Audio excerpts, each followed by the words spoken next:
more developments that we are tracking from the Middle East. We're now learning that 2 U.S. senators have condemned settler violence, as they claim, in the West Bank after visiting a church targeted in recent attacks.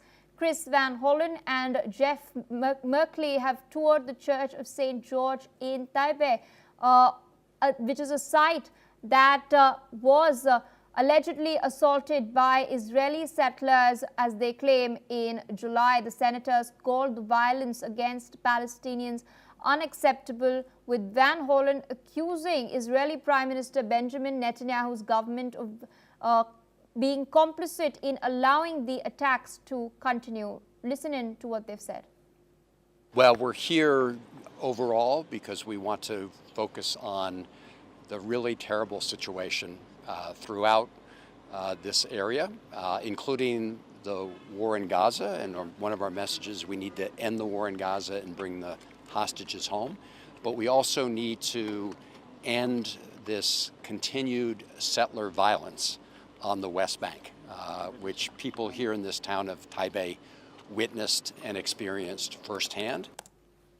Meanwhile, Christian leaders had earlier warned of rising assaults on sacred sites, stating that it was driving believers to leave the West Bank. Rights groups report violence has escalated since the Israel-Hamas war began in 2023. Currently, 700,000 Israelis live among 2.7 million Palestinians in the West Bank and East Jerusalem, areas that Palestinians seek for a future state. Ross Feingold still with us on the broadcast. We've heard the statement that the U.S. Senator has had to give. It's an interesting development because we've seen the United States administration, whether it was under Joe Biden earlier, the Democrats, or even Donald Trump right now, standing resolutely in support of Israel, in support of Netanyahu's actions. But at the same time, now we're seeing voices from within the U.S., senators no less, coming out and making these statements. What do you make of this? The reality is there's not much to be made of this, for the simple reason that these are 2 Democratic senators. They're in the minority. The Republicans have the majority in the Senate. They have the majority in the House, and they control the White House. So the opinions or the criticism from 2 Democratic senators is going to have zero effect on Netanyahu, and it's certainly going to have zero effect on the Trump administration's support for Israel. So it's certainly the right of these senators to travel there, and it is certainly the right of these senators to make those criticisms, but practically this is going to have zero effect. Another interesting development that's happening is that Donald Trump is going to be chairing a very crucial meeting very, very shortly. Apart from this, U.S. Secretary of State Marco Rubio is slated to meet Israeli Foreign Minister Gideon Saar in Washington as well. What are your expectations from these meetings? What do you think will catalyze?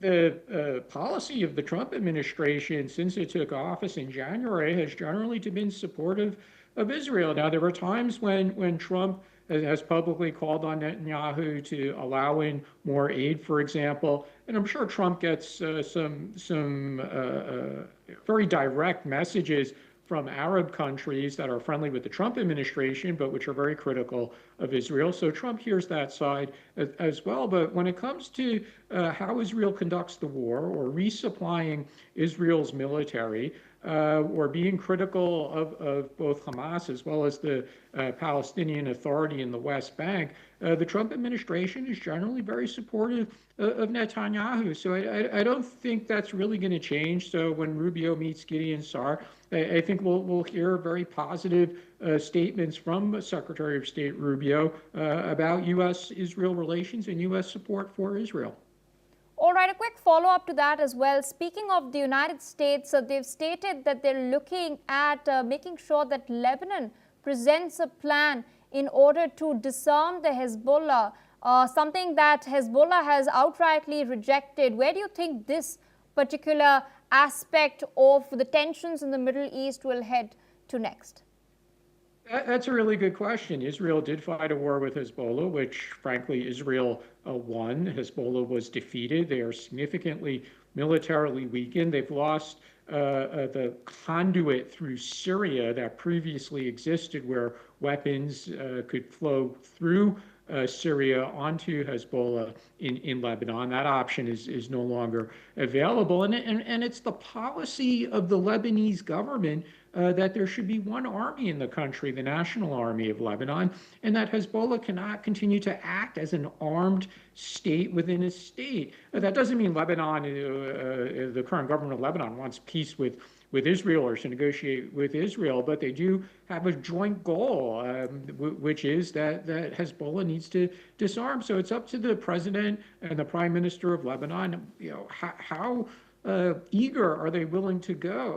Are they willing to fight Hezbollah over this, or are they going to give up and allow Hezbollah to continue to be an armed state within a state? So it's very interesting to watch. Obviously, there's U.S.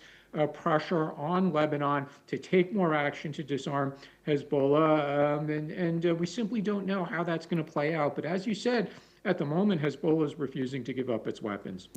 All right, Mr. Feingold, thank you so much for taking out time speaking to us on NewsX World. We will continue to track developments from the Middle East, but meanwhile, we're shifting off